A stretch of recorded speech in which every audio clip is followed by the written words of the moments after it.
Ricardo, muito bem-vindo. Obrigado, meu caro. Obrigado. É um prazer também estar aqui participando deste programa com vocês. A vinda do professor Ricardo, ela é imediatamente posterior à vinda de pessoas de um grupo de 3 pesquisadores que integram sua comunidade de pesquisadores aí na Unicamp. Teve altíssimo impacto. Estiveram aqui com a gente a Marina Shinohara, o Roncato, né? Marina Shinohara Locato, o Murilo Vanderlan e o Marcos Gonzalez. Eles vieram aqui há 2 semanas atrás. Você estava de férias, né? Nós chegamos a nos falar na época para falar deste livro que você faz na apresentação, um livro sensacional, eu li realmente. Trabalho em plataformas, regulamentação ou desregulamentação. A apresentação é sua, os 3 são autores e também tem uma autora, se eu não estou enganado, holandesa, Cristina Ries, que fez uma pesquisa abrangente sobre a regulamentação do trabalho dos trabalhadores, do trabalho com aplicativos na Europa. Foi muito impactante, Ricardo. Eles mostraram como a legislação proposta pelo governo Lula está na contramão daquilo que se tenta fazer na Europa, no sentido de proteção e regulamentação do trabalho, e que aqui a proposta do governo Lula é, na prática, uma desregulamentação. Então, nós não vamos centrar nossa conversa hoje, né, Ricardo, neste tema da legislação. Já tratamos desse assunto, podemos passar por ela em algum momento da conversa. Nosso tema está vinculado a este livro aqui, que é o Icebergs à Deriva. Ambas as obras são agora recentíssimas, tá? De 2023. Tá? Esse saiu agora. É uma coleção de artigos e estudos acadêmicos. Tem 2 do Ricardo, tá? E mais uma série, dezenas. Eu li o seu só, não li o resto ainda. Recebi ontem os 2 livros aqui. Eu já tinha lido na versão de internet. E um dos artigos do Ricardo, ele aparece em certa medida, ele está aqui, vamos dizer assim, resumido, este artigo, neste texto aqui, Uberização do Trabalho e Capitalismo de Plataforma, a nova era da desantropomorfização do trabalho, publicado pela essa revista da Universidade de Coimbra, não, de Lisboa, desculpa, a Análise Social. E eu tenho Ricardo, eu posso divulgar o link da Análise Social ou tem alguma restrição da parte deles? Pode? Então, pode sim, é livre, é de Lisboa, revista da Universidade de Lisboa. Então, onde, aliás, eu estive há 1 mês atrás em conferência.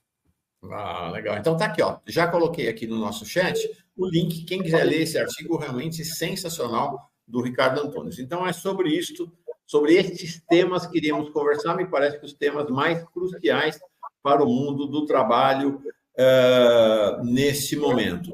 Você começa o seu artigo e também um dos textos seus que está aqui, fazendo essa contextualização sobre o que você vai chamar de um capitalismo maquínico, informacional e digital, sob condução do setor financeiro, que vem desenvolvendo estratégias e novas formas de trabalho para potencializar, né, de uma maneira sem precedentes na história, a capacidade da geração de lucro e mais valor. Antigamente, a gente falava que mais valia. E você vai dizer que, para essas grandes corporações, a ampliação e intensificação dos tempos de trabalho, que geram o lucro e a mais-valia, são elementos cruciais e aprofundados a partir da era dos algoritmos. Explica para nós, Ricardo, por favor. Perfeito, Mauro. Nós estamos vivendo, desde a crise estrutural do sistema capitalista que nós vivemos, que começa em 1973, você certamente se lembra, a gente fala, na época se dizia, era a crise do petróleo. Não era a crise do petróleo. O que estava em discussão naquele momento, a crise do petróleo, foi a manifestação visível. Nós estávamos vivendo um momento de mudança muito profunda. Os anos dourados do capitalismo europeu, chamado bem-estar social, welfare state, tudo aquilo foi questionado na França, em 1968, nas explosões da Itália em 69, né? Nas greves que ocorreram pelo mundo, inclusive no Brasil, Osasco, Contagem, Argentina, etc. Esse cenário mudou, né? E, a partir daí, um tripé destrutivo passou a comandar o mundo. Neoliberalismo, financeirização do capital e reestruturação permanente do capital. Só para é muito fácil entender o que os grandes gestores do capital perceberam. Não faz sentido uma fábrica produzir automóveis e depois vendê-los. Porque quem andava de avião naquela época havia dos pátios da Volkswagen, da Ford, na crise, milhares de carros parados. Era mais interessante para o capital vender o carro e imediatamente começar a produzi-lo. Você produz um carro em minutos na linha de montagem. Isso chamou-se toyotismo. Ou seja, você vende o carro e depois você produz. Aí você não tem o estoque. Isso é baseado no modelo japonês, o toyotismo, nos supermercados, tudo isso no Adeus ao Trabalho que você se referiu, e no sentido do trabalho eu expus há bons anos atrás. O que aconteceu? Just in time, né? Isso, just in time, produzir no menor tempo. Então, funcionava assim, você vendia um carro no Japão, isso se esparramou para o mundo, é dado a tecla de comando, deve-se produzir o carro A, B, C com essas características. Daí, uns dias, ele está entregue para o seu proprietário. O que aconteceu, então?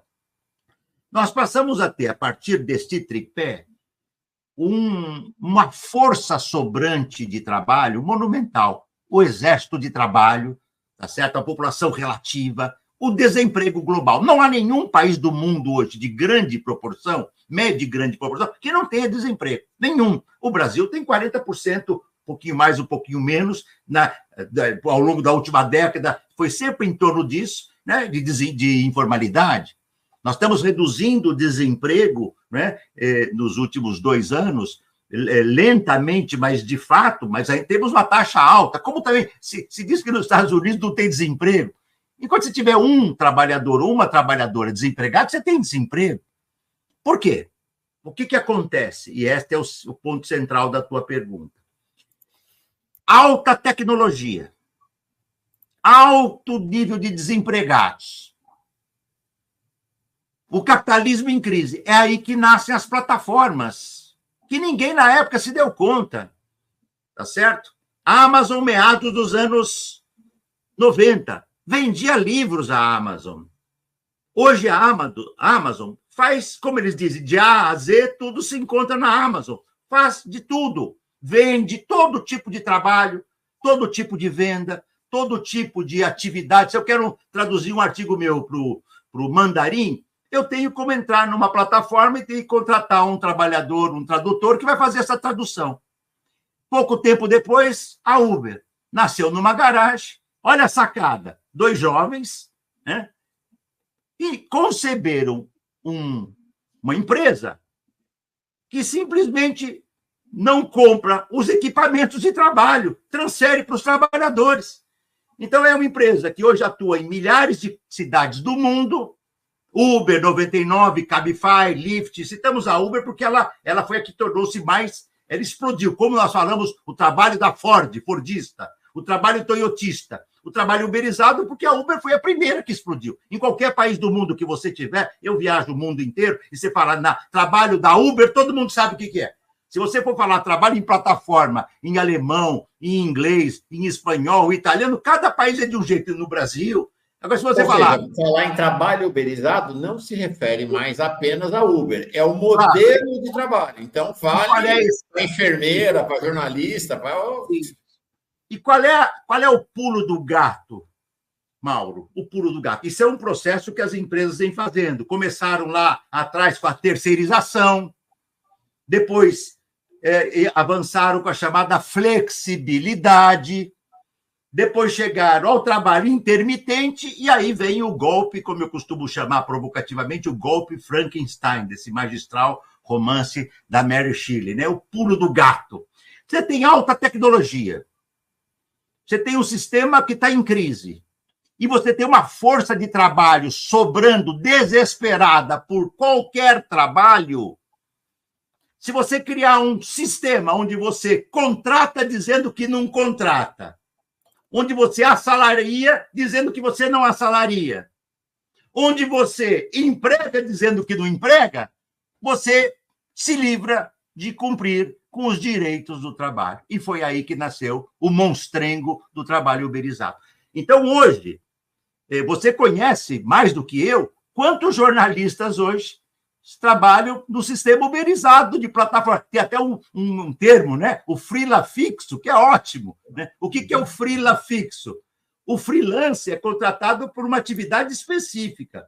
Se o freelance vira fixo, é burla, é para não pagar direitos para ele. Isso vale para enfermeiros, enfermeiras, trabalhadoras do care dos cuidados.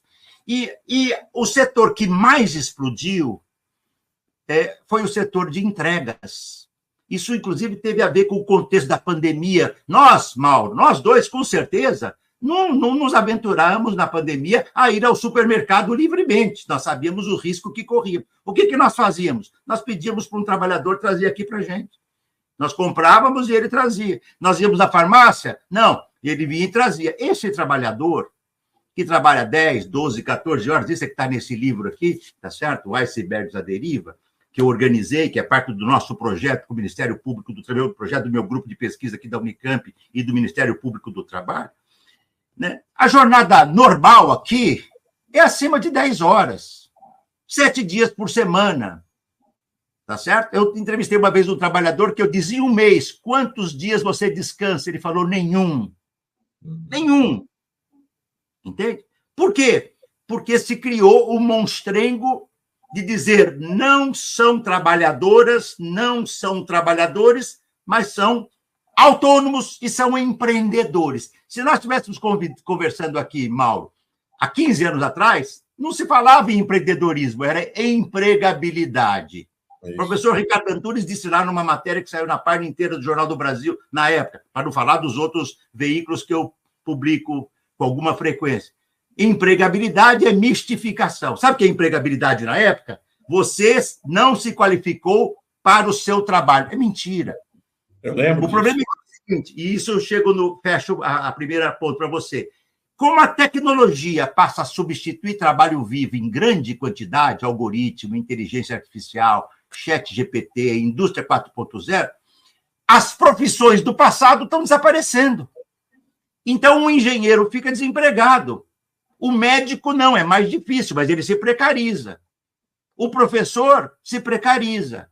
O ferramenteiro desapareceu na fábrica. Eu, quando fiz a greve, quando estudei a minha tese de doutorado, nos anos 80, né, no ABC Paulista, tinha a profissão, um dos setores mais importantes do operariado metalúrgico do ABC era a ferramentaria. Não existe mais, sabe por quê? A ferramenta não é feita mais na fábrica. Por quê? Porque as fábricas externalizaram a produção. Mas as plataformas deram um salto mais nefasto, porque como elas não param de se expandir, Uber, Uber Eats, Amazon Mechanical Turk, Lyft, Airbnb, Glovo, Deliveroo, né? Workana, a lista é interminável. Em cada país que você vai, eu tive agora no Uruguai também, entrega já, pedido já, é uma atrás da outra. Qual é o segredo, Mauro? Não tem direitos do trabalho, e isso é inaceitável. E o projeto do Lula é de pasmar. Ninguém conhece as condições de vida da classe trabalhadora brasileira hoje como Lula. Poucos conhecem, eu diria. Ele, por certo, ele sabe que quem trabalha 10, 12, 14, 16, 18 horas por dia não é autônomo e nem empreendedor, é um proletariado ultra precarizado sem direito. Morre mais de um por dia na cidade de São Paulo. Morre entregador. O mesmo vale para os motoristas de carro, que agora, né, também não tem direitos. Só que a moda já pegou.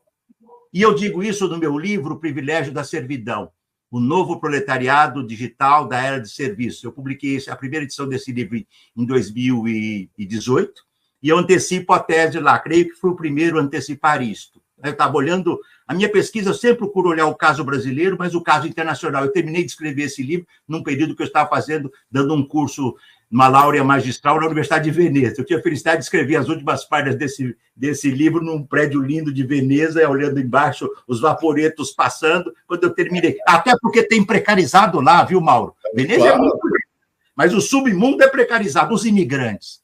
Eu aprendi a ver isto. O trabalho imigrante no mundo inteiro é considerado um trabalho, aspas, de segunda classe, sem direito. E esse é que é o problema. Você passa a ter, então, hoje, a possibilidade de eliminar aquilo que começou a ser conquistado na Inglaterra nos anos 1700, e depois de 50, 1760, 70, 1800, 1824, o reconhecimento do sindicato. Daqui a pouco, vamos dizer, nem sindicato pode mais. Aliás, o neoliberalismo, Hayek já diz, no seu livro Privilégio, O Caminho da Servidão, ele diz lá, o sindicato de classe combativo é inimigo do empresariado. Então, esse é o cenário que nós temos, por isso que o livro chama-se Icebergs à Deriva. As grandes plataformas estão tomando conta do mundo.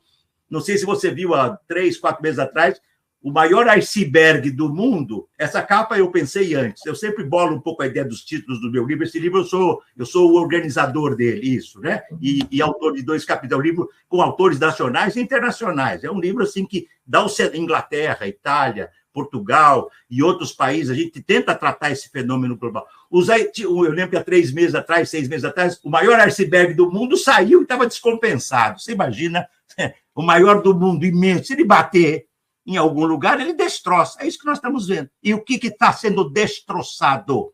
As condições de trabalho, os direitos conquistados ao longo de muitas décadas. O novo jovem hoje, ele não tem a perspectiva de ter direitos do trabalho mínimos e, consequentemente, nem de previdência. Sim. Ricardo, sim. Quando marcamos nossa conversa, eu fui olhar porque tem uma questão, porque assim, o trabalho precário, porque as estatísticas, Ricardo, elas são maravilhosas, porque elas demonstram muita coisa. Mas as estatísticas são perversas, porque elas também escondem um monte de coisa.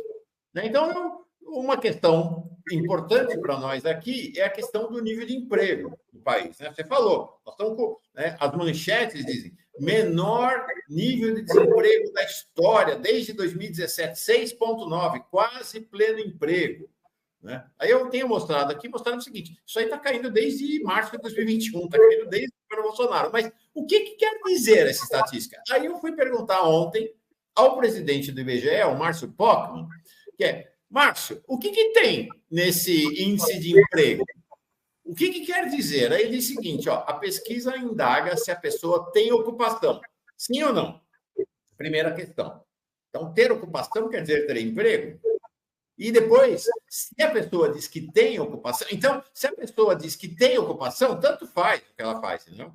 Ela pode vender bala no farol. Ela já entrou com o índice de pessoas empregadas. Aí, se a pessoa diz que está ocupada, ela vai ter 2 opções para dizer qual a sua ocupação.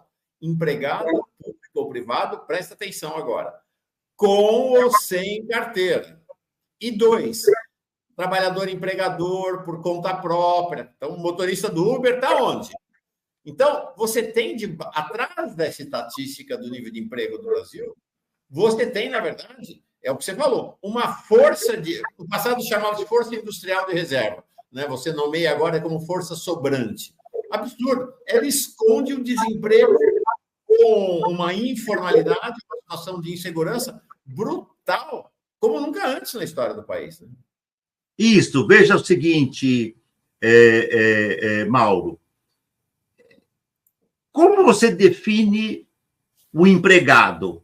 Quem trabalha 2 horas por semana está empregado, é o que o Márcio tratou, meu querido amigo, meu colega, ex-colega aqui da Unicamp, Márcio Postman, velho amigo.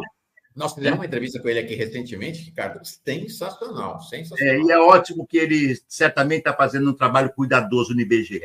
O emprego em si, hoje, só diz, tá certo, uma coisa, aquele trabalhador, aquela trabalhadora exerce uma atividade assalariada, mas até aí a coisa é nefasta. Por quê? Porque Foi no governo Temer, essa figura grotesca e que de péssima, né? A sua figura em si já fala por si próprio, né? É um morcego tenebroso que voa, né? A contra-reforma trabalhista de 17, eu já na época dizia, ele trouxe para o Brasil o que naquele momento foi o mais nefasto. Aliás, é só nefasta contra a reforma trabalhista. E, tragicamente, Mauro, o projeto PL P12 do governo Lula é continuidade dessa contra-reforma, por isso ele é inaceitável, ele não pode ser aprovado. Podemos voltar a isso depois. Na contra-reforma trabalhista, legalizou-se, eu usei essa expressão, juridicamente ela não faz sentido, mas eu sou sociólogo, eu não sou juiz, eu não sou advogado. Legalizou-se o ilegal. O intermitente passa a ter direito legal de existir sem direito. O que é o intermitente? Você deixa um fulano esperando aqui, tá certo? Do lado do shopping. Tem entrega, ele faz, não tem, ele não recebe. Governos do PSDB fizeram isso em São Paulo. E, bom, para não falar de hoje, né? Porque hoje não é um governo do PSDB, hoje é um governo um pouquinho mais perigoso. Só um pouquinho mais perigoso, né? Como sabemos. O que é isso? Você põe um professor esperando lá, se faltasse algum professor, morresse, se acidentasse, entrava no lugar dele para dar aula. Não importa a disciplina. Saiu o professor de história, mas está lá o professor de educação física. Entre da educação física. Isso é trabalho intermitente. Trabalho intermitente. E só recebe pela aula que deu, né? Ele pode pela aula que deu horas na sala de professores esperando, só vai receber pela aula dada. E se não der aula, porque não morre ninguém, não acidenta ninguém, não recebe nada, é um crime. E o problema é que estas plataformas inventaram, no contexto neoliberal, sob hegemonia financeira, isso é muito importante. Tudo hoje tem que monetizar, tudo hoje tem que dar recursos. Quando nós entramos na internet, alguns jovens falam, professor, é bacana, a gente não paga para trabalhar, para entrar na internet. Não. Não é que a gente não paga, a gente está dando trabalho escravo para a internet. Se você entra na internet agora e faz um pedido de compra de um produto A, B ou C, em 1 segundo depois você recebe centenas de anúncios porque eles já venderam a tua informação. E esta lógica de dinheiro tem que gerar mais dinheiro, quando você tem, Mauro, alta tecnologia disponível, que não para, é um moinho satânico. A tecnologia é um moinho satânico. Nós não somos contra a tecnologia. Nós somos contra a tecnologia destrutiva. Por exemplo, a inteligência artificial. A inteligência artificial na medicina, nem não paira dúvida dos avanços que ela traz. Agora, o que explica a inteligência artificial? Você tirar um professor, uma professora e colocar um robô que é ignorante, porque não tem a dimensão humana. Que não ele coleta informação. O governo Tarcísio está fazendo isso em São Paulo. Claro, o governo Tarcísio que mistura o neoliberalismo com os seus aliados fascistas, tá certo? Né? Conhecidos aliados fascistas que todos sabemos, e dele nos livramos, né? Com o custo que todos sabemos, né? Como tivemos que lutar para do fascismo nos livrarmos, ao menos, né? Nesse momento da história, que é um momento difícil. Veja a Argentina, veja o Trump, né? E tudo mais. Muito bem, volto aqui. Então, o cenário que nós temos, não é de que o trabalho precário está se tornando a regra. E o trabalho regulado e com direitos está se tornando a exceção, o que é uma aberração e é inaceitável. E as plataformas foram as principais causadoras disto, porque elas nasceram num contexto de crise profunda do mundo industrial, da indústria taylorista e fordista, explosão das big techs, explosão da empresa enxuta toyotista, né? Que nasceu com a Toyota, disso nós pudemos dispor também em vários trabalhos. E hoje você tem, tá certo? A empresa, e qual é o artifício que elas usam? Se ela disser, a minha atividade é entregar produtos ou oferecer trabalho de transporte, ela tem que cumprir os direitos. Então, ela é empresa de tecnologia. Eu escrevo na apresentação desse livro que nós fizemos no nosso grupo, que os meninos apresentaram aí para você, eu digo para você, eu assisti inteira a gravação depois. Eles deram um show, a meninada é nota 10, aqui, a meninada aqui é nota 10, isso aí. Né? Então, eles são do meu grupo de pesquisa, para a felicidade do nosso grupo aqui, grupo que começou aqui na Unicamp em 1986, tem bastante tempo, tá certo? A gente estuda a classe trabalhadora desde muito antes, mas em 86 é que nasceu esse nosso grupo de pesquisa Mundo do Trabalho e suas metamorfoses. Então, você tem um cenário hoje que o capital, as grandes empresas, isto é mais forte no setor de serviços, entendeu?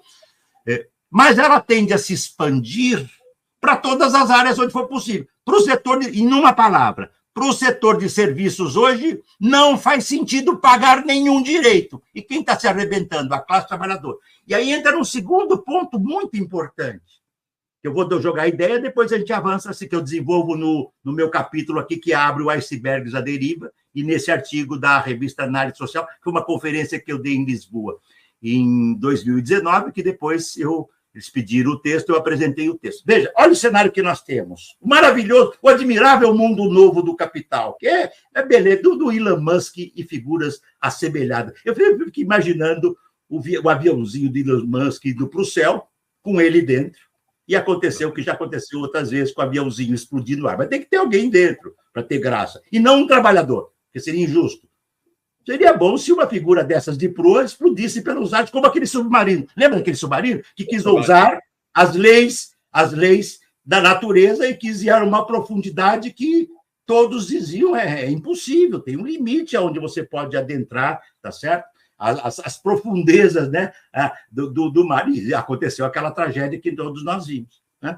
O que nós temos no cenário, então, hoje? É esse cenário destrutivo. Eles não querem reconhecer a condição. E, para isso, criaram um outro monstrengo, empreendedorismo. É mentira. Não são empreendedores. Empreendedorismo, Adam Smith fala disso, David Ricardo. Alice, olha só, porque isso é sistêmico, né? Não é uma coisa isolada. É um sistema. Não, 11 anos tem aula de empreendedorismo na escola. É um crime. É um crime. Sabe por quê? Esta menina, esta criança, ela devia estar tendo aula de história, de sociologia, de filosofia, de matemática, de humanidade. O Gramsci, o nosso grande Antônio Gramsci, escrevendo sobre a escola industrial do século passado, 1919, ele tem um artigo chamado, acho que é Homens e Máquinas. Ele diz assim, é literal, mas é literal na minha memória, aspas, a escola não pode ser uma incubadora de pequenos monstros. Fazer uma criança pensar e enriquecer com 11 anos, quando ela tem que se humanizar e brincar. Uma criança de 11 anos tem que se humanizar, educar-se e brincar. Torná-la fazer dessa escola uma incubadora de pequenos monstros é destruir a escola. É por isso que, se não houver resistência, nós teremos tudo privatizado e nenhum direito mais do setor de serviço. Depois você leva isso para os outros setores. Esta é a tragédia maior. E isso que eu anuncio do privilégio da servidão. As plataformas são um experimento, não, são laboratórios, e isso se intensificou na pandemia. Foram feitos laboratórios experimentais de como precarizar o trabalho. E veja que eles não são idiotas, entendeu, Mauro? Ao contrário. Quem de nós, se a gente pegar uma reunião de jornalistas, na tua profissão, 100 jornalistas, perguntar quem é a favor de maior autonomia do trabalho? Vocês que trabalham na imprensa, você com a tua longa experiência da imprensa, todo jornalista gostaria de ter autonomia. A gente sabe que a autonomia, às vezes, para no editor de cima, tá certo? Ou do dono do jornal, ou do dono da televisão, ou do dono do site, ou do que for. Então, veja como é importante. Você tem autonomia. Qual trabalhador ou trabalhadora não quer autonomia? Todos queremos. Uhum. E você é empreendedor, ou seja, você é dono. Outra, se a gente perguntar para a classe trabalhadora brasileira, Mauro, quem gostaria de não ter patrão? De 100 vão dizer que gostariam de não ter patrão. Patrão é um inferno. Em qualquer lugar. Pela condição hierárquica de mando, por ser o impulsionador da exploração. Ou, eu costumo dizer, o senhor é uma criação dos demônios, entende? Chefe, executivo e officer. Porque o papel do CEO qual é? Reduzir o número de trabalhadores e trabalhadoras das empresas e torná-la mais produtiva, a qualquer preço. Não, e é maquiavélico ao mesmo tempo, que mostra uma competência deles brutal. Porque eles pegaram uma reivindicação que é historicamente uma reivindicação do socialismo, mortos os patrões, trabalho sem patrão, para dizer o seguinte: olha, nós estamos entregando isso para você. Você vai ser empreendedor, você não vai ter patrão. E milhões de pessoas caíram nessa conversa, né? O Mauro, um dos meninos que deu entrevista para você, o Marco Gonzalez, ele falou, inclusive na live, que ele foi fazer, ele já estava trabalhando naturalmente no nosso projeto, no grupo, eles têm bolsas oferecidas pela Unicamp e pelo Ministério Público do Trabalho. Ele se conectou numa plataforma. Sim. Numa delas, em menos de uma hora, ele estava... gente. Isso, é isso. Ele conta exatamente essa experiência aí. Exatamente. E em menos de uma hora, ele estava conectado na plataforma. Veja, para quem está 2, 3 anos, 4 anos na informalidade, por isso que eu comecei dizendo, nós chegamos a ter a nossa informalidade está entre 36%, 37% e 40% nos últimos anos, tem sido assim. Começa a diminuir um pouquinho, mas tem sido assim. Veja, né?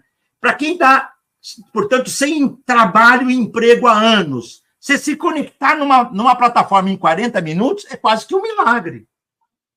E veja, só que para me conectar com esta plataforma, eu aluguei, eu comprei um carro. Eu aluguei, eu comprei uma bicicleta. Eu aluguei, eu comprei uma moto. Eu comprei um celular. Pago o sistema internético para ele funcionar. Tenho que me vestir razoavelmente. Eu chego na plataforma endividada. Você acha que um trabalhador ou uma trabalhadora vai perguntar para a plataforma quais os direitos dele? Ele quer começar a receber, Mauro, para pagar o que ele está endividado. E ele sabe, e eu estou falando isso porque eu já entrevistei dezenas. Eu trabalho com a classe trabalhadora, estudando a classe trabalhadora desde 1974. Já pesquisei metalúrgicos, que foi minha tese de doutorado, tá certo? Outros setores do operariado industrial, e pelo menos há uns 10, 12 anos estou estudando o proletariado de serviço, que essa é uma coisa importante. Lembra daquelas teses do fim do trabalho? Uhum. Vou brincar aqui, porque senão fica difícil falar coisa séria sem brincar. Que mentira, que lorota boa. Nós não estamos numa sociedade que vai acabar o trabalho. Nós estamos numa sociedade da precarização, essa tese é minha. É a precarização estrutural do trabalho em escala global. Eu brinco, quando eu dava aula em Veneza, eu descia, pegava um vaporeto e ia para a universidade. Aí descia numa estação, porque o vaporeto é o ônibus urbano, lá como é tudo... Tá certo?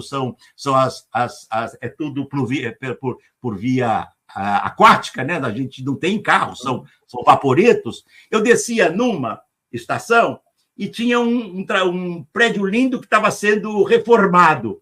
E eu sempre chegava lá na hora mais ou menos do almoço, que eu começava a aula logo em seguida, e sempre eu pegava o pessoal saindo para almoçar. Operários vestidos de macacão, em Veneza. É uma ficção dizer que a classe trabalhadora acabou. O que está acontecendo é que ela precariza mais no sul, mas precariza também no norte. E o trabalho em plataforma, ele tem o direito de continuar existindo, mas tem que pagar direito e tem que pagar tributo, mal. Porque também é o outro lado. Não paga tributo. Ah, são deficitários. Não são deficitários.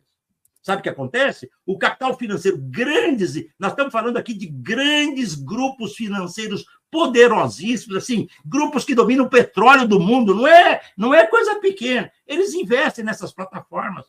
É mais vantajoso para o capital financeiro investir nessas plataformas do que nos juros de um norte-americano que é pequeno. Entende? Então, o que eles fazem? Eles jogam porque... O que era o WhatsApp 10 anos atrás? Nada. O que era a Amazon? Tá certo?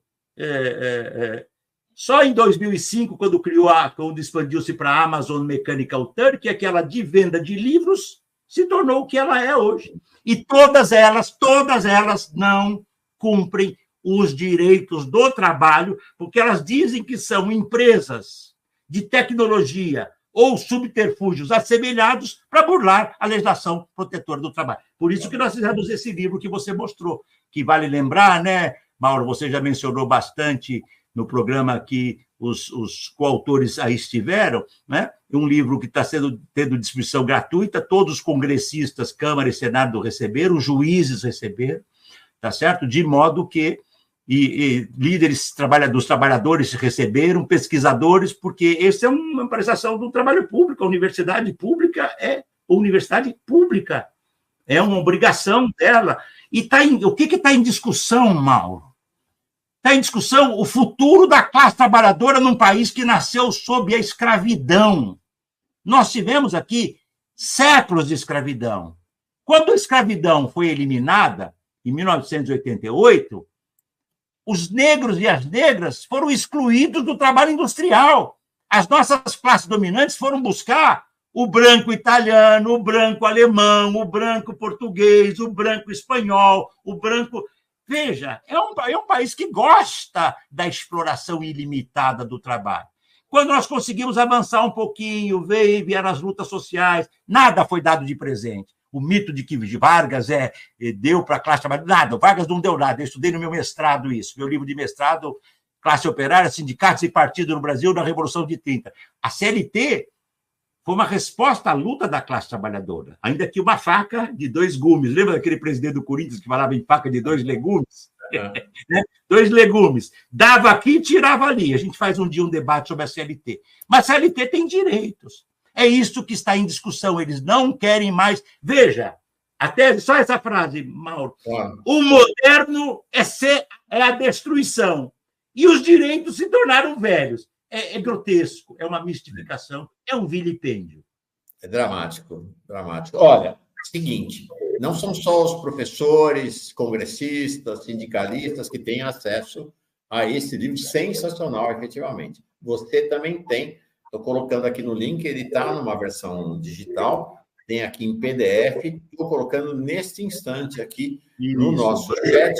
Quem quiser ter acesso a ele, é tranquilíssimo. Eu vou fazer assim, vou colocar, assim que acabar a nossa conversa, vou colocar esse link para este livro e para este artigo do Ricardo na descrição do vídeo. Então, você pode acessar aqui pelo Superchat e vai ter na descrição desse Fórum Café também. Estou colocando agora o link para o artigo do Ricardo.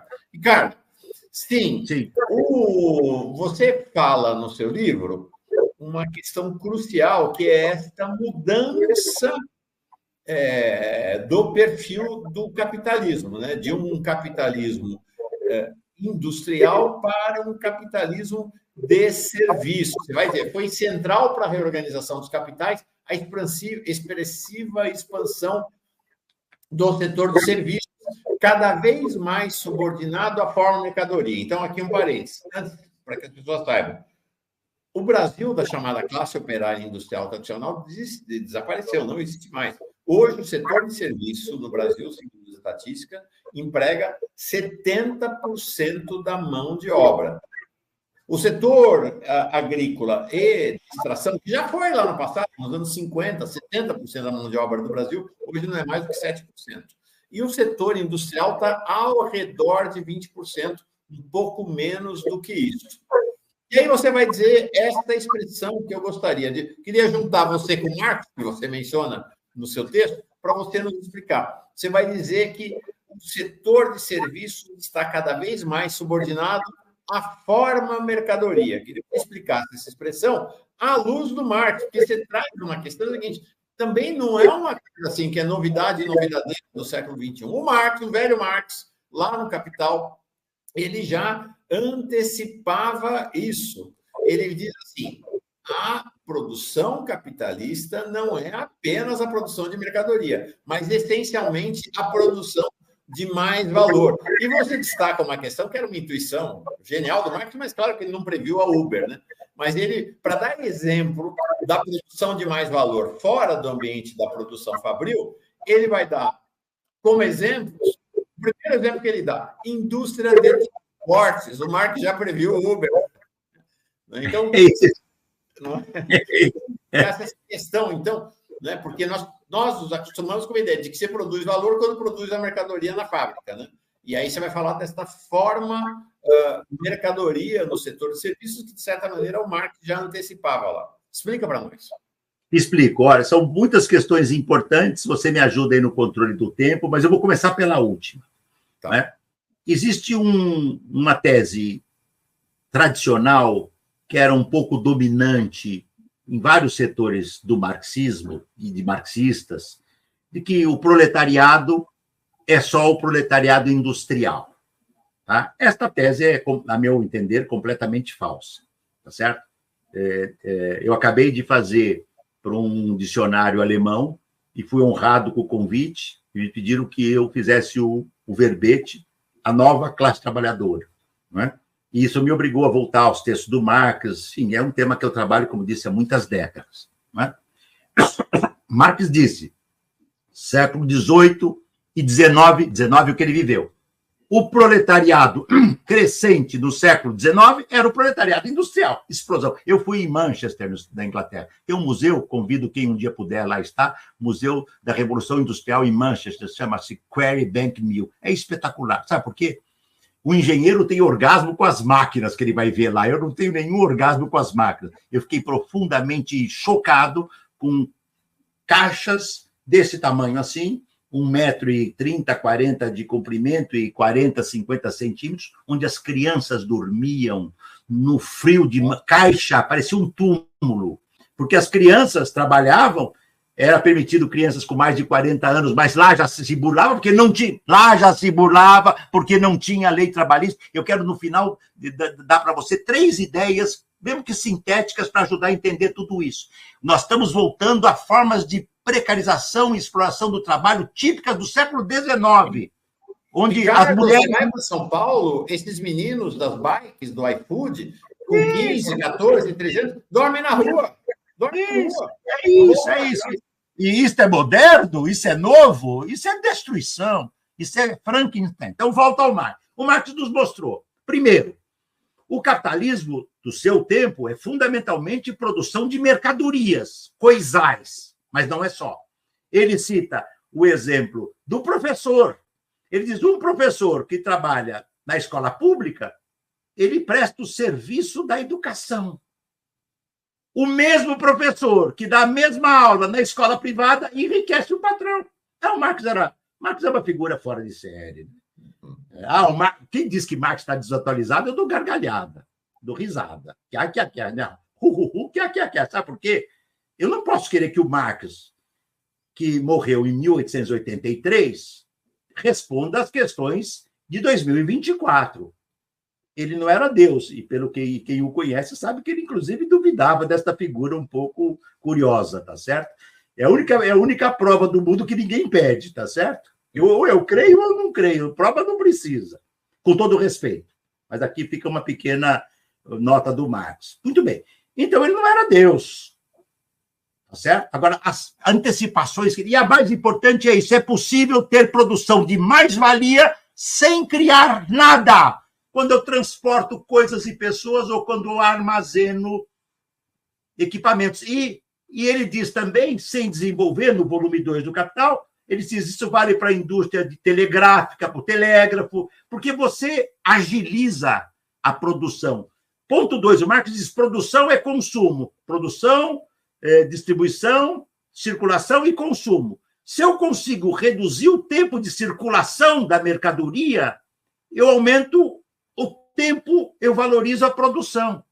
E a indústria de transporte transporta pessoas ou mercadorias. Se eu pesco um bacalhau na Noruega, eu tenho que vendê-lo no mundo. Se eu não tiver uma indústria de transporte preparada para vender o bacalhau, o petróleo, os chips ou o que for, não funciona. E o Marx diz, isso é indústria, só que é indústria de serviços.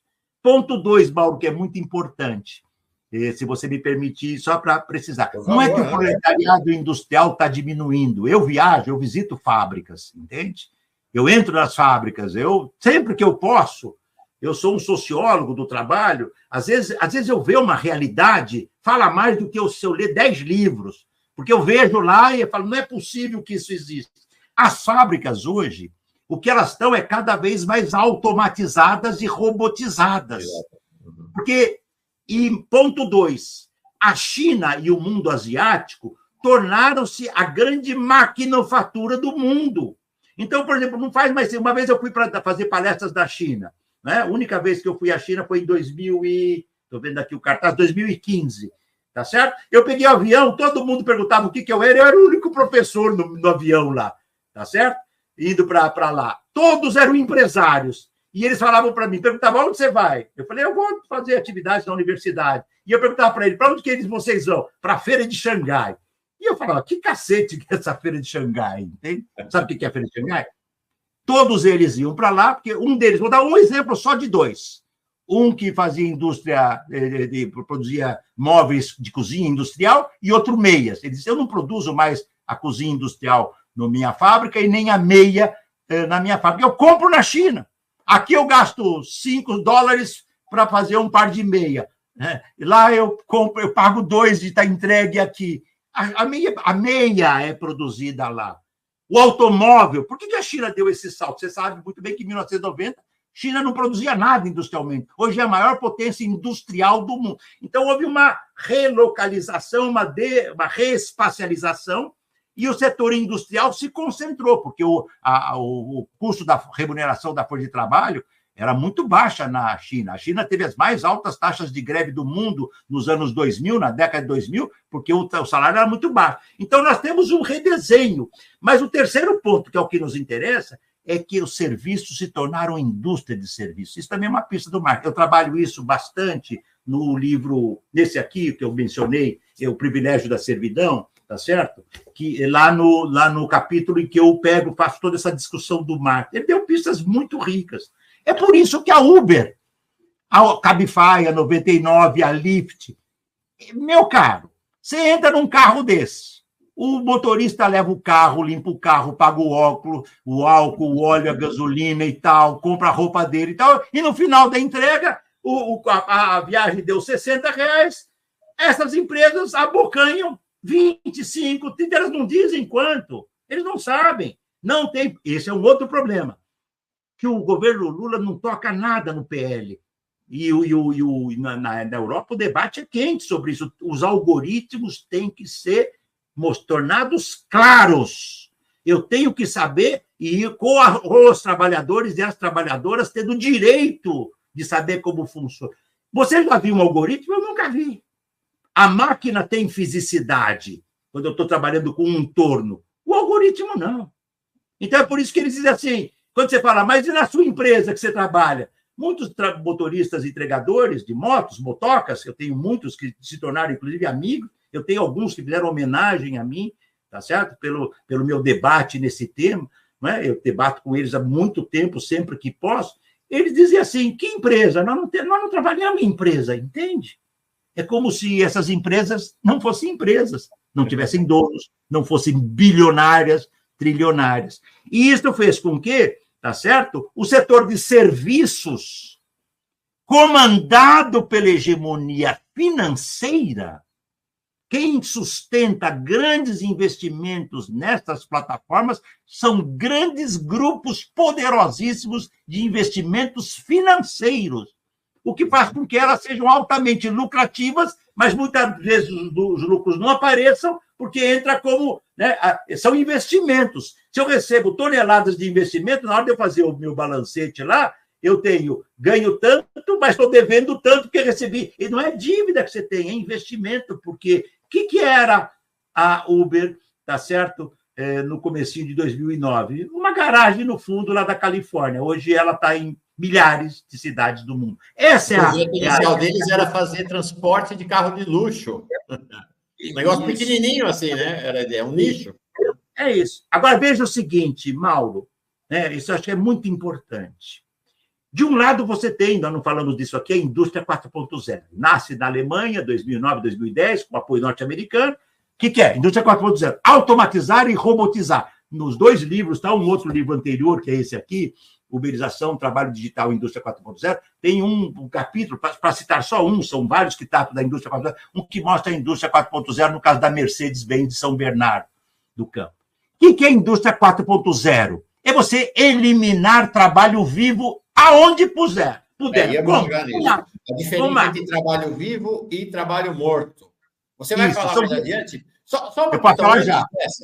Antes dessa, se você permitir, Ricardo, no teu texto, aqui no livro, eu queria partir daqui para depois chegar aí.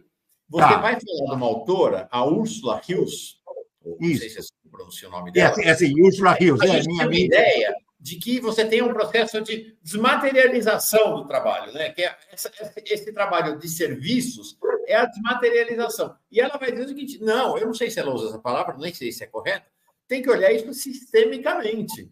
O motorista do Uber que está ali prestando trabalho, ele comprou o carro da fábrica, ele tem o smartphone da fábrica, ele vai...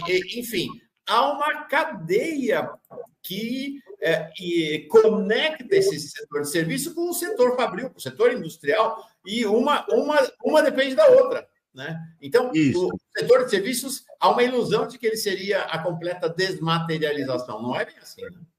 É completamente falso isso. Você tem inteira razão. A Úrsula foi importante nisso. Úrsula Rios trabalha na Universidade Inglesa, é minha amiga, uma socióloga do trabalho importante, tá certo? Eu venho dizendo isso há muito tempo. Olha, o exemplo é muito simples, todo mundo vai entender. Tá aqui, estou com essa geringonça digital na mão. Tá. Um celular não existe sem, primeira coisa, extração mineral, que é o mais violento dos trabalhos. Mauro, eu já entrei numa mina em Santa Catarina, tá certo? Quando eu fui de carvão, quando eu desci lá embaixo, tudo escuro e fechado, eu falei, eu quero subir. Essa geringonça aqui vai cair, eu estou muito novo para morrer. Eu estava trabalhando, fazendo pesquisa já sobre classe operária. A exploração do trabalho mineral é um dos mais brutais. E ele existe na América Latina, na Ásia, na África, e mesmo em alguns países, como o Canadá e outros, mas especialmente no sul do mundo. O sul do mundo é o vilipêndio completo. No norte do mundo, o vilipêndio é para os imigrantes e para o proletariado novo, por isso nasceu todo o debate, que um dia a gente pode voltar a falar, do chamado precariado e tal, que não é uma classe nova, isso é completamente falso. É o proletariado jovem mais precarizado europeu que está fora da legislação. Eu dei aula num curso em Veneza chamado Laurea Magistrale, de Sociologia. Equivalia a um curso terminando a graduação e como se fosse o mestrado, que lá não tem. Os meninos com 23, 24 anos de professor, eu vou sair daqui, eu não tenho trabalho. Eu não tenho trabalho. Entende? Essa é a realidade. Uau. Então, o que você tem? A materialização significa a base. Não existe um sistema de nuvem, não existe nada do mundo digital sem produção de ferros, transportes. Quem leva esses monumentais satélites para cima? Não é obra dos deuses. Quando você diz, olha, está tudo na nuvem, quem não sabe pensa que é a nuvem que está passando aqui na minha casa. Não, nuvem é um grande galpão imenso, esteja nos Estados Unidos ou em outro país do mundo, onde os milhões de informações estão guardadas. São armazéns, todos absolutamente cercados, segurança absoluta, porque lá estão as informações. Você viu a crise agora? Eu estava, inclusive, de férias, né? Essa crise que, a partir da empresa... Como é que é o nome da empresa? Inclusive, é ótimo o nome, é CrowdStrike. É sensacional. Traduzido ao pé da letra, é a greve da multidão. Foi genial, tem uma tradução livre separada, né? É a greve, multidão, crowd, e strike é paralisação, greve, quebra. É a quebra. Ou seja, o que nós temos? O proletariado que se expande, ele vai desde aquele proletariado, digamos assim, que trabalha com seu intelecto, mas que é proletário porque não tem mais direitos, tá certo? Até aquele que é o proletariado mais explorado na base da extração mineral, por exemplo, que eu estava citando. Então, veja, a indústria, ponto, os serviços, hipermercado. Vamos entrar aqui no supermercado lá da minha casa. Não tem nada no supermercado que a gente veja que não seja resultado de algum trabalho industrial. Seja fazer lasanhas embaladas, seja fazer, tá certo,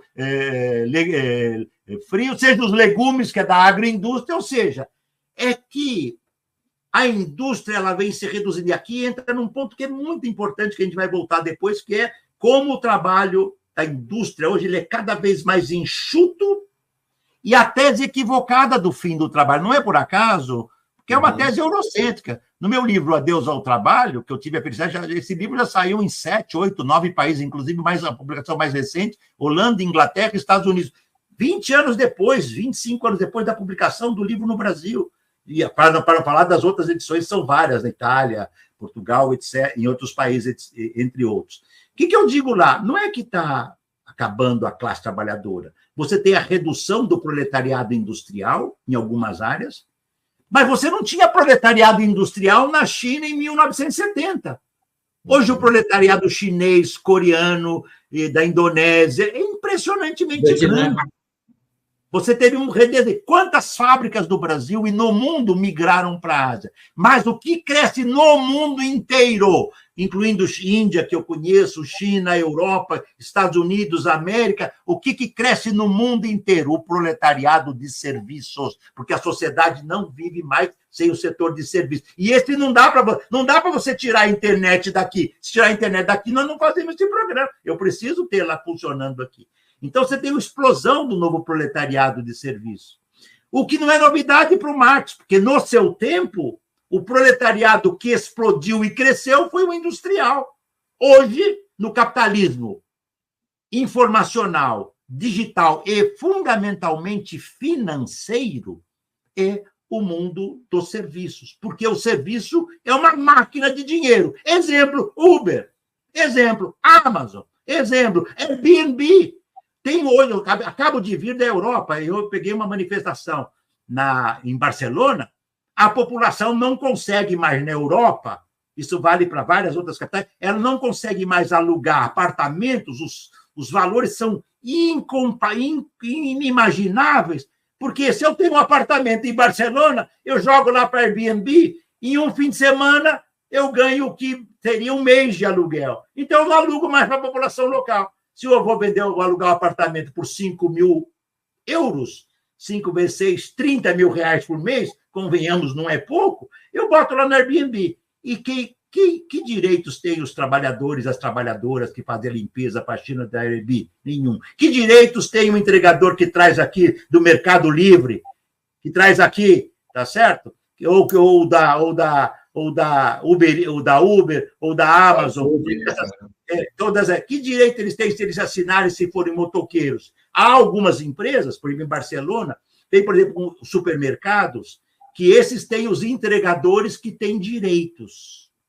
Eles têm motos, mas aí a moto é da empresa e eles têm direito. É isso que essas empresas têm que fazer. Querem ter entregador? Que deem a eles as condições, o instrumental de trabalho e os direitos do trabalho, sem o qual é vilipêndio. E o PL do governo é trágico.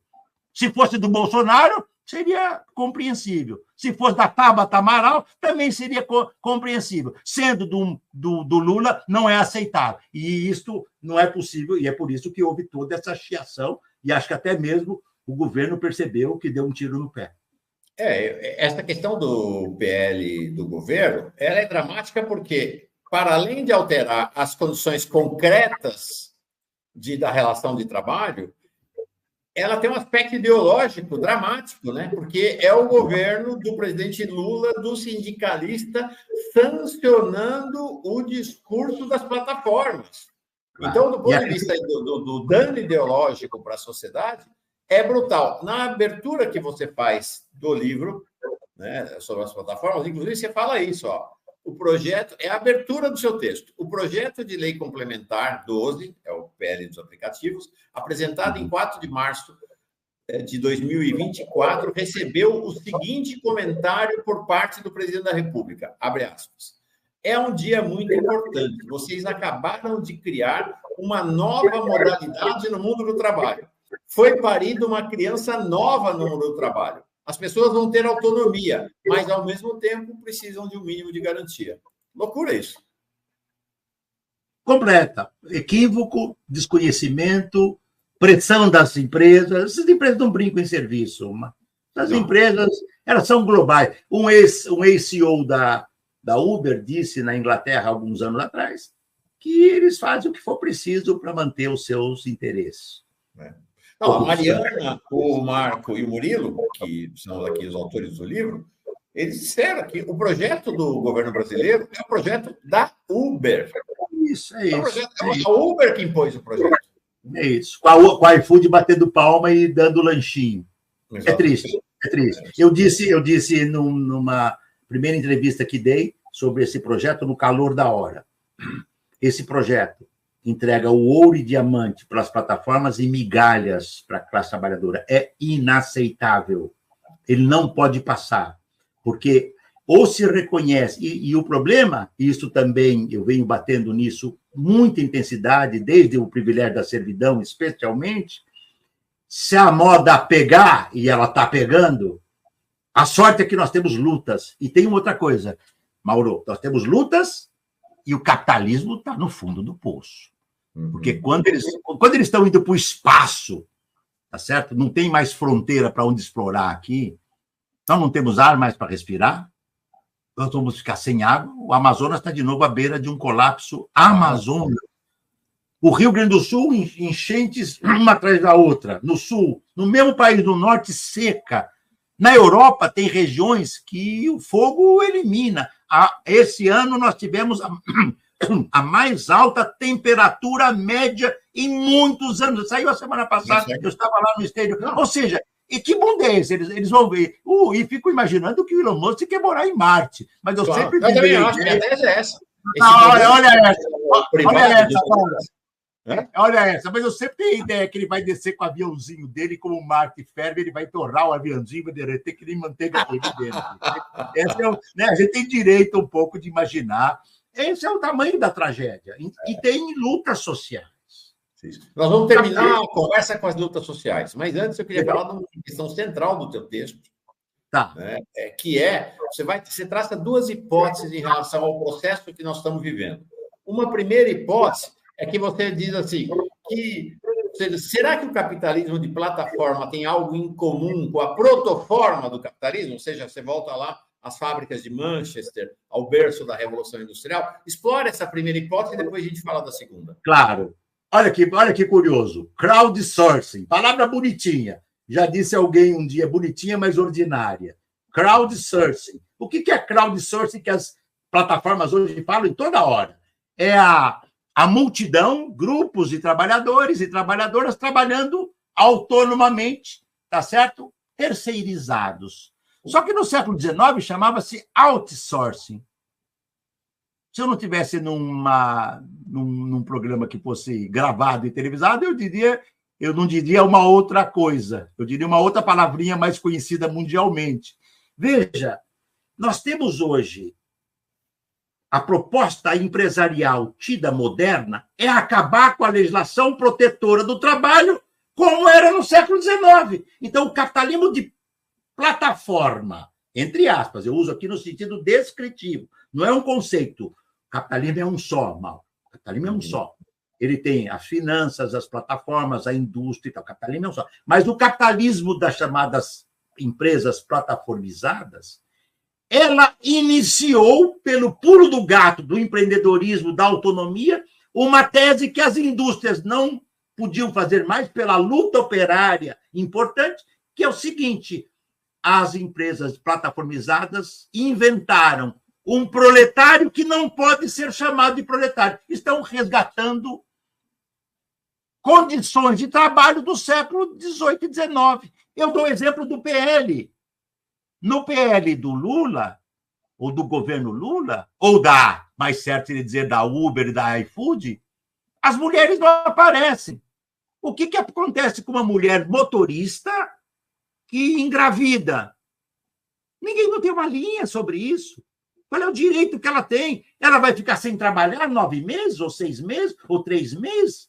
Isso no momento em que as mulheres lutam em escala global, há uma revolução feminista no mundo, não tem nenhum país do mundo que não haja luta feminista.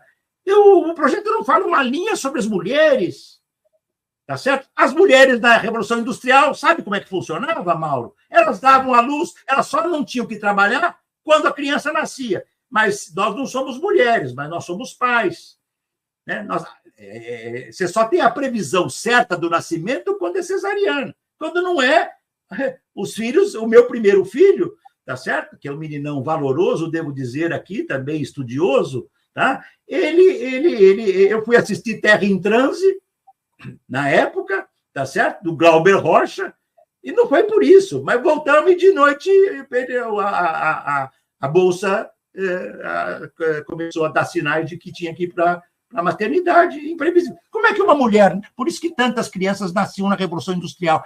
Não é aceitável que você tenha a retomada do trabalho infantil, trabalho de crianças. O que os filhos pegam? Pegam a bicicleta do pai, usa o nome do primo, do não sei o quê, e começa a trabalhar, tá certo? Não é aceitável. E as mulheres não têm direito. E os homens? O PL fala em trabalhar 12 horas por dia, máximo. É ilegal.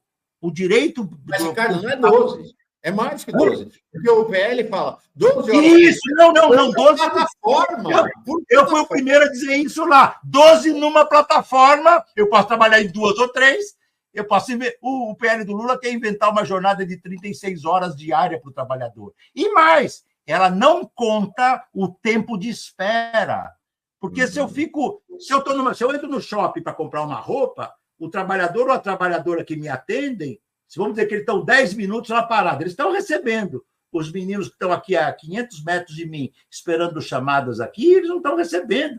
É um assinte. Então, são condições de trabalho do século XIX em nome da modernidade. Isto, digamos, é vilipêndio, isto é adulteração do léxico, é por isso que nós passamos a ter colaboradores, empreendedores. É um vilipêndio atrás do outro. Eu escrevo aí que pobre do... Ainda bem que o Aurélio, né, não vive mais para não ver a adulteração dos dicionários que ele tem, o Aurélio Buarque de Holanda, né, dos dicionários, eu tenho aqui o meu antigo, né, dicionário do Aurélio Buarque de Holanda, onde ele escrevia, tá certo? Empreendedor é aquele indivíduo que tem recursos e vai investir. Tudo que esses trabalhadores não têm. Então, por isso, o capitalismo é uma provocação. Nós estamos regredindo a formas de exploração do século XIX em plena era de uma tecnologia que nós poderíamos trabalhar 2, 3 horas por 2 ou 3 dias por semana. Nós podíamos trabalhar 2 a 3 horas durante 2, 3 dias da semana.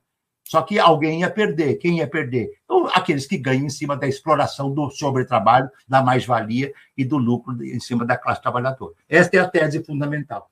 Tem uma frase sua que me chamou muita atenção, nessa primeira hipótese que você trata, que você diz assim, ó, talvez estejamos presenciando uma variante de acumulação, ao mesmo tempo muito digital e abusivamente primitiva.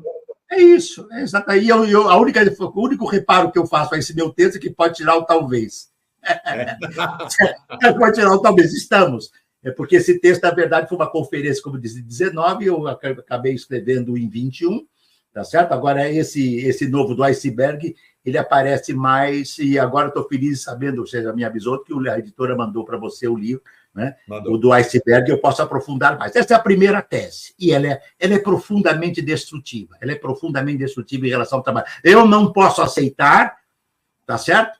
E a ideia de que uma classe trabalhadora do futuro imediato seja desprovida de todos os direitos. Eu não posso aceitar. E a classe trabalhadora também não aceita, é por isso que ela luta.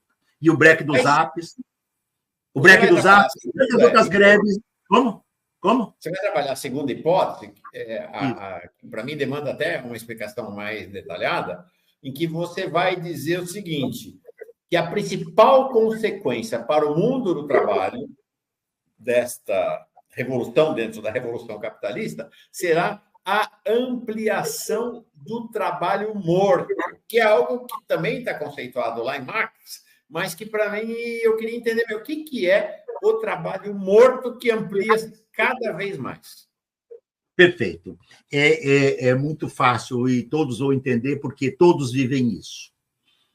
A indústria 4.0 é robotizar, automatizar, é criar a internet das coisas, Internet of Things. Ou seja, tenho o Mauro e tenho o Luiz. Nós trabalhamos, né, numa empresa. Eu preciso de alguma coisa, eu peço ao Mauro, o Mauro pede para o Luiz faz, passa para o Mauro vem e devolve para mim. Na internet das coisas, a máquina A vai falar com a máquina B e a máquina B vai falar com a máquina C. O Ricardo, o Mauro e o Luiz vão para o céu ou para o inferno. Desaparecem, são desempregados. Muito bem. Ponto 2. São desempregados porque a tecnologia nos substitui.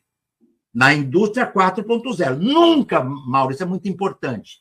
Às vezes a gente, na urgência de resumir, nunca teremos indústria sem trabalhadores e trabalhadoras. Só que cada vez menos, tá certo? Porque as máquinas só não funcionam, tá? As máquinas só paradas, só máquina é impossível. Até porque você não teria como comportar um nível de criminalidade, de luta nas ruas, porque se ninguém tiver mais nenhum trabalho, é evidente que ou você tem que matar todos, ou nós vamos ter lutas de todo tipo, revoltas de todo tipo. Então, o trabalho morto, Marx diz, trabalho morto é maquinaria.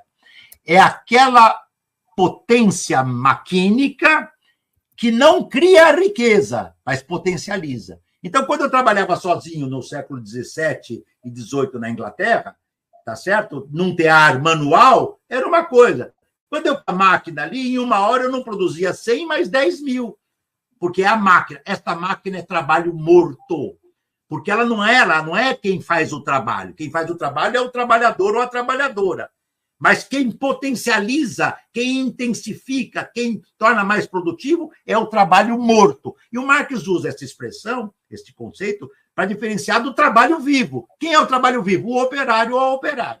Então, a fábrica em Manchester, você tinha... Eu visitei aqui a Ford do Brasil, que hoje, olha, eu vou dar o exemplo da Ford, não existe mais aqui no Brasil, ela fechou. Eu visitei, quando estava estudando a minha tese de doutorado, deve ter sido em 1985, tinha 6, 7 mil operários na Ford do Brasil, aqui de São Bernardo.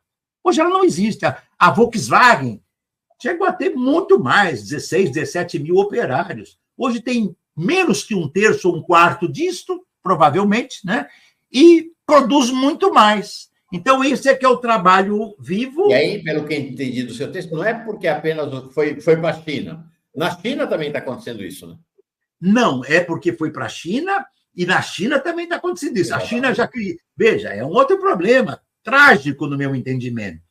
A China criou, há 3 semanas atrás, instituiu a primeira empresa do mundo dirigida por uma CEO que é da inteligência artificial, uma figura feminina maquínica, trabalho morto, entende? Só que ela tem inteligência artificial. Veja, se você pode ter, vamos no limite, se você pode ter uma grande fábrica ou indústria que a CEO é inteligência artificial, você pode ter um número imenso de operários e operários demitidos pela inteligência artificial. E aí chego no ponto crucial. A indústria 4.0 é a robotização, é isto. Ela reduz trabalho vivo e amplia máquinas. Aí fica fácil. Se quisermos todos entender, reduz trabalho vivo / trabalho humano e amplia trabalho morto / amplia maquinaria. Só que a máquina hoje, Mauro, não é mais aquele torno mecânico grandão, é o algoritmo. Uhum. É inteligência artificial. Que é o que você que dá o título do seu artigo, que é uma nova era da desantropomorfização do trabalho. Isso, eu vou explicar, isso é muito importante. Isso. Se o objetivo da indústria é ter é ter o mínimo de trabalhadores possíveis. Esta é a grande tragédia do capital, um parênteses. Por que o capital, então, alguém pode perguntar, professor, mas por que o capitalismo não elimina o trabalho vivo, que ele morre no dia seguinte? Uhum. Como assim, professor? Olha a pandemia. Ele não precisa ser inteligente para responder isso. Olha a pandemia. Por que no mundo inteiro as empresas não queriam fazer lockdown? Porque quando tem lockdown, não tem produção. Se não tem produção, não tem mais-valia, não tem lucro, não tem riqueza. É elementar. Elementar, meu caro Watson. Lembra dessa frase? É da nossa geração, né? Elementar. E o capitalismo sabe, melhor do que ninguém. Agora, ele pode reduzir ao mínimo, tá certo? Tem um número mínimo de trabalhadores. Muito bem, o Marx diz, de novo o Marx, né? no volume 1 do Capital, quando ele trata da grande indústria, ele diz assim, a máquina industrial, tá certo? Da Revolução Industrial, século XVIII e XIX, ela converteu o trabalhador num apêndice da máquina, num autômato. A máquina é quem dá o ritmo. Ele tem que controlar a máquina. Ele fica ali, tá certo? Se a máquina para, ele para. Então, Marx diz, este é um problema porque o trabalhador passa a ter uma subordinação real em relação ao capital. Isso traz como consequência a alienação, o estranhamento, o fetichismo da mercadoria. São coisas importantes, mas todo mundo vai entender. Eu me sinto quase como um apêndice. Essa frase é do Marx. Eu sou um apêndice da máquina. Muito bem. Hoje, esta é a minha hipótese, que eu sou o primeiro a levantar assim. Não conheço outra pessoa que tenha dito isso, tá certo? Estou arriscando, quando a gente arrisca uma análise, você corre o risco de acertar ou de errar. Se eu errar, Mauro, daqui a 10 anos, vou dizer com muita tranquilidade, estava errado. Quando eu escrevi o Adeus ao Trabalho, tinha gente que dizia Adeus ao Trabalho pergunta, tinha gente que dizia, o Ricardo está equivocado. O Ricardo radicalizou, eu brinco, radicalizei para menos. Se pudesse, em 95, radicalizava para mais. Eu dizia, não vai acabar a classe trabalhadora. Ela vai ser mais heterogênea, mais fragmentada, mais complexa e mais precarizada. Mais do Sul, mas também do Norte. Está tudo lá, e é o que está acontecendo. E não é por acaso que os Estados Unidos publicou, que a Holanda publicou, que a Inglaterra publicou em 2016, 2022, 2021. Agora, o livro é de 1995, tá certo? Muito bem, volto aqui, então, a esta tese. Tá? Com a redução, a indústria, olha a tragédia que nós temos. A indústria 4.0 no mundo reduz trabalho vivo, e quem disser o contrário está mentindo, porque eu me baseei em pesquisa. Muito bem, ChatGPT-4, eu entrei no site da OpenAI, eles dizem lá, o objetivo do ChatGPT é reduzir, substituir o pensamento humano por máquinas. E eles tiveram um momento, eu até me assustei, um momento que é raro no mundo empresarial, de uma ligeiríssima sinceridade, diz, é incalculável, não podemos mensurar o nível de desemprego que isso trará. É imenso. Dou um exemplo que todos vão entender bem aqui. Todo mundo viu aquela propaganda medonha, no sentido conteudístico, né, de uma perua antiga, a Kombi, com a Elis Regina guiando e a sua filha, tá certo, ao lado. Lembra-se dela? Aquela não era Elis Regina. A Elis Regina já morreu. Provavelmente a Elis Regina, para quem é da minha geração, ela era uma mulher rebelde, ousada, de vanguarda. Não sei se ela concordaria em ceder o seu nome. Agora, não é o... Você viu 6 meses a greve dos trabalhadores roteiristas e atores e atrizes de Hollywood? Hoje é possível fazer um filme sem o Redford, sem nenhum deles. Você pega o que eles têm e você faz ele com 30 anos antes, com 30 anos depois, a mesma figura, essa minha fotografia aqui pode ser... A inteligência artificial pode me voltar aos meus 17 anos e me levar aos 90. Então, veja... E é uma coisa muito importante entender. Inteligência artificial, robôs, supõe máquinas que tenham informação. Essas máquinas têm informação, Mauro. Quem dá essa informação? É o ser humano. Na Ásia, na África, na América Latina. Em alguns casos, ganham centavos por hora. Em outros casos, $1, $2 por hora. Todos esses trabalhos que me informam os robôs, que informam as máquinas inteligentes, são precários, intermitentes, subremunerados. Então, veja o cenário, e agora eu fecho. A indústria 4.0, tá certo? Reduz trabalho vivo. E o que vai fazer essa massa de trabalhadores e trabalhadoras? As plataformas dizem, vem ser empreendedor aqui é bacana, aqui você é autônomo, empreendedor, e vai ficar rico. E eles estão morrendo nos carros, morrendo. Uma expressão-chave do seu artigo aqui é a questão do trabalhador sobrante, né? Que a gente falei aqui, era a antiga expressão, a gente usava o Exército Industrial de Reserva. Essa expressão mesmo, é o Exército Industrial de Reserva, só que sobrante é uma base, você tem que dar uma expressão diferente, então, aí é uma coisa literária. Quanto mais avança o trabalho morto, o desemprego, mais você tem o sobrante. Mas você tem o Exército Industrial de Reserva. Então, eu que oferecia R$10 para você fazer um texto, eu vou ao mercado desses sobrantes e falo, olha, não pago mais 10, eu pago 5. Ou dois. E aí vai ter eu vou topar. Eu vou topar, porque eu preciso de 1 ou 2, eu preciso comer. É isso, essa é a tragédia. Enquanto isso, né, a fortuna de Musk e Bezos se soma à casa dos trilhões. Se você colocar em real, às vezes chega no trilhão. Eu consigo pensar até 1 bilhão. 1 bilhão, para mim, já é uma... 1 trilhão, não sei imaginar. Eles já estão na competição. Quem vai ser o primeiro que vai chegar a $1 trilhão, né? É uma competição entre eles lá. Agora, Ricardo, o trabalho morto, ele também envolve aquilo que para nós parece ser uma fonte de empregabilidade ou de emprego para milhões de pessoas, que é o Uber. Você fala no teu texto, já houve uma tentativa do Uber lá nos Estados Unidos de começar a fazer trabalho morto no Uber, que é fazer a direção por máquina. Foi suspenso porque um dos carros da Uber atropelou uma senhora lá. Mas, gente, vai voltar. Não, já voltou. Eu falo isso porque esse acidente ocorreu, eu não lembro agora, está no privilégio da servidão que eu me refiro, acho que foi, o acidente acho que foi em 2017 ou 2018, eu não tenho certeza com as datas. Né? Então, houve uma suspensão momentânea, porque um carro automático, né, autômato, sem trabalho de condutor, ele atropelou uma senhora atravessando a rua, e isso gerou uma grita nos Estados Unidos. Hoje há dezenas, se não centenas de carros na China, nos Estados Unidos e em outros países. Março de 2018. Hã? Viu? Isso aí. 2018 aconteceu. Estava terminando a redação do privilégio da servidão, por isso que eu cito a primeira vez lá e depois volto no artigo. Ou seja, o ideal da Uber é ter um carro sem motorista, mas aí ela vai ter um problema, que ela resolve.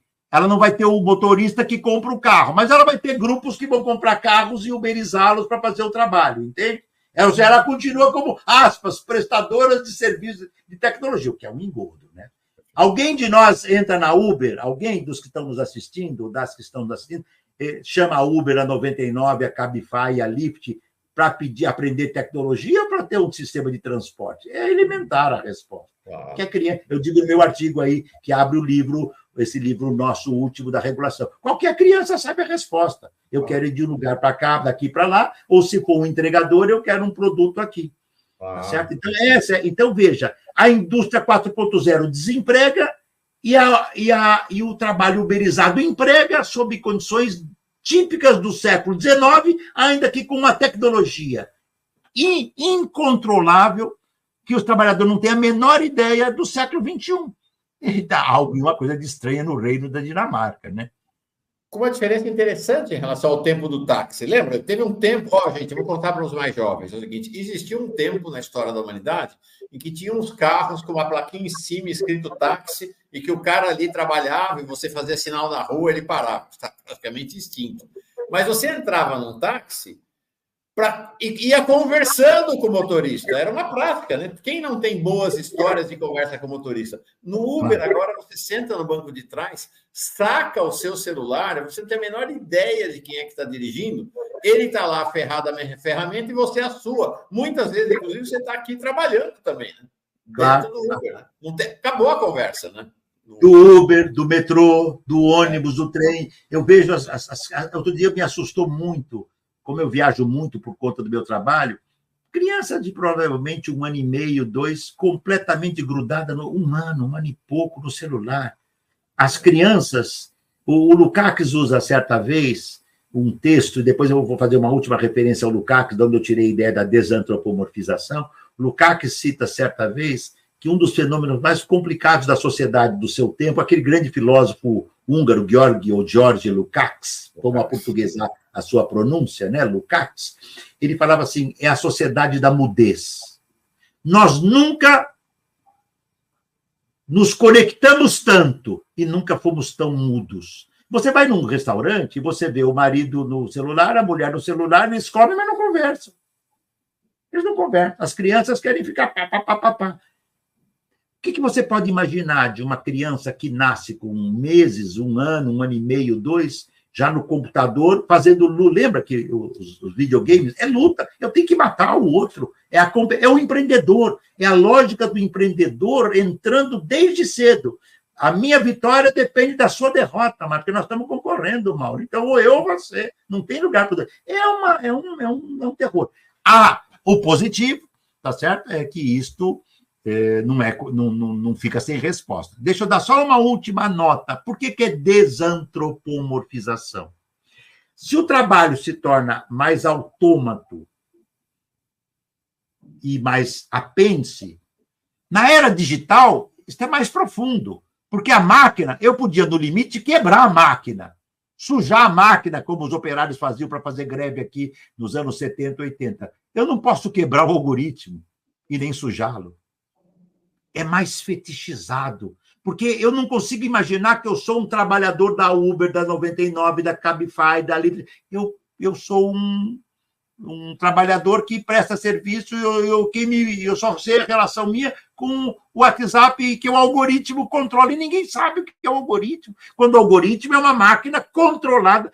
Você conhece algum algoritmo de alguma dessas empresas que diz assim, Entregador, não se preocupe com o tempo de entrega. Caminhe devagar, respeite todas as leis de trânsito. O teu salário não está condicionado ao número de entregas. Você vai receber em função das 8 horas que você vai trabalhar. Portanto, não faça o que pode trazê-lo ou trazer risco à sua saúde. Nenhum, porque o algoritmo é programado para o... Bom, nós sabemos, né? Os trabalhadores, tem uns, como você disse bem, dormem na rua, porque não tem condição de ir para a sua casa, que era a periferia, de moto, e voltar. Então, ele já fica na rua. É uma tragédia. Uma tragédia. Anneli Germano... É isso, Mauro, é a desantropomorfização. Perfeito. Ou seja, é um trabalho que se desumaniza, porque, embora ele seja quem traz a comida que me salvou aqui na pandemia, foi um motoqueiro. Mas a ideia é de que a iFood, a Uber, o algoritmo é maravilhoso. É escandalosamente trágico essa coisa. E eu não sou contra a máquina. Eu estou falando numa máquina. Eu estou falando que, e isso é crucial, a tecnologia não é um invento do capitalismo. A tecnologia é um invento da humanidade. O primeiro universo microcósmico familiar, o primeiro homem, a primeira mulher, lá nas primeiras sociedades humanas, quando pegaram a pedra e conseguiram poli-la, fazer uma pedra, saiu uma faca, saiu um tacape, saíram produtos. E a roda da tecnologia é da história. O capitalismo faz a roda da tecnologia estar voltada exclusivamente para a acumulação ilimitada de lucro, de mais-valia e de riqueza, ao preço de eliminar a classe trabalhadora. Não é possível. Não é possível. Essa é a diferença. Anneli Germano escreve aqui, ó. Que alegria ouvir Ricardo Antunes. Quando cursei serviço social, li seu livro A Precarização do Trabalho na cadeira de Sociologia. Grande abraço. Tá aí. Obrigado. Ricardo, nós estamos 1h30 conversando, homem. Daqui a pouquinho já vai começar outro programa aqui na Fórum. Não, você tem o direito ao descanso, né? Nós temos que o direito Acho que a gente tinha gás para mais 1h30 aqui de conversa. Então, desde já, fica no ar o convite. Vamos combinar depois uma nova rodada contigo. Acho que tem muito assunto para tratar ainda. Combinado. Nós tratando do assunto das lutas dos trabalhadores, do novo proletariado, né? Nós não tem muitos assuntos ainda para a gente tratar. Se você concordar, a gente remarca daqui a 20 dias, daqui a um mês, a hora que a tua agenda permitir, fazer uma outra conversa. Eu gostei demais e queria te entregar. Ia entregar 5 agora. Bom, o controle do tempo é crucial para o processo, né? Então, tem 4 minutos para encerrar a nossa conversa. Claro. Te agradecendo muito, muito mesmo. Perfeito. Olha, eu que agradeço, está aceito o convite, a gente faz aí para começo de setembro, alguma coisa assim. O nosso trabalho supõe... Eu só vejo o meu trabalho na universidade pública, tá certo? E como ele toca um tema que mexe com a humanidade, o país é a classe trabalhadora. A maioria esmagadora desse país é a classe trabalhadora. Então, esse é um espaço de divulgação, de debate, porque a onda das empresas é muito poderosa, tá certo? E nós temos que fazer uma contraposição.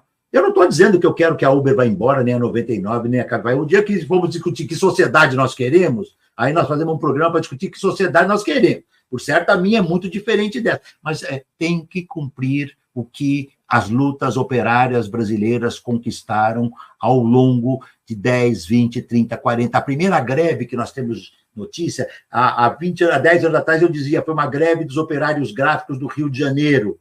Sim. Mas depois nós aprendemos, não, foi a greve de ex-escravos negros, pretos, que recusaram a transportar, tá certo? Naquela carroça que eles transportavam manualmente, recusaram a serem marcados com um número que eles não são gado, tá certo? Então, é uma história de luta da classe trabalhadora, a luta contra a escravização, depois a luta pelo assalariamento, a conquista do direito de greve no Brasil, só fomos conquistar em 1988 com a Constituinte. O direito a 8 horas de jornada, ou 44 horas semanais, né? 8 horas, algumas categorias já conquistaram 8, mas vamos dizer, 44 horas. Se você trabalhar 12 horas por dia, 7 dias da semana, 7 vezes 1, 70, 7 vezes 12, você vai ter 84 horas de trabalho de semana, ou perto disso. Eu não sou, matemática não é meu forte, né? Ou seja, 7 vezes 10, 70, 7 vezes 2, 84 horas de trabalho por semana, e não são 12 horas. Eu conheço muitos que trabalham muito mais. Esses trabalhadores daqui 10 anos vão estar com o corpo produtivo destroçado. Houve, durante a nossa pesquisa, com isso termino, feita aqui, o Ministério Público com os trabalhadores da saúde, foram durante a pandemia ver as condições de trabalho de trabalhadores e começaram a fazer o teste do sangue. E muitos entregadores, o sangue não saía dos dedos, picava e não saía. Por quê? Porque eles não bebem água. E por que eles não bebem água? Porque eles não têm onde urinar. Eles não têm banheiro público. Eles têm horário a cumprir.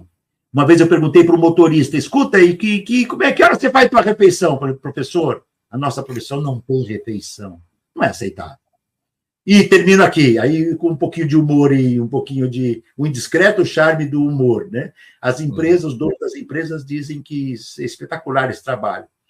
Eu não conheço uma empresa grande, plataformizada do mundo, das grandes, que o filho dos donos está trabalhando 10, 12, 14, 16 horas por dia.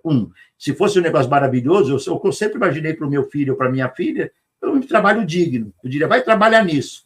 Eles não põem os seus filhos lá, porque eles querem preservar a vida dos seus filhos. Claro. Mas eles não estão preocupados com a vida da classe trabalhadora. E nós estamos preocupados com a vida da classe trabalhadora. Luta, dignidade e não aceitar a tragédia que nós estamos vivendo do trabalho, que é ilimitada e é global. Não é só brasileira, é global.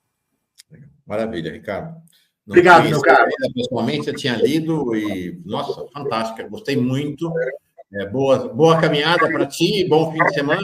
Nos vemos de novo em setembro, então. Combinado. Tá bom, e eu te mando depois o privilégio da servidão para você ter aí com a dedicatória. Esse vai especialmente para você, tá bom? Tá bom. Tá, um abraço. Tchau, tchau. Tchau, tchau.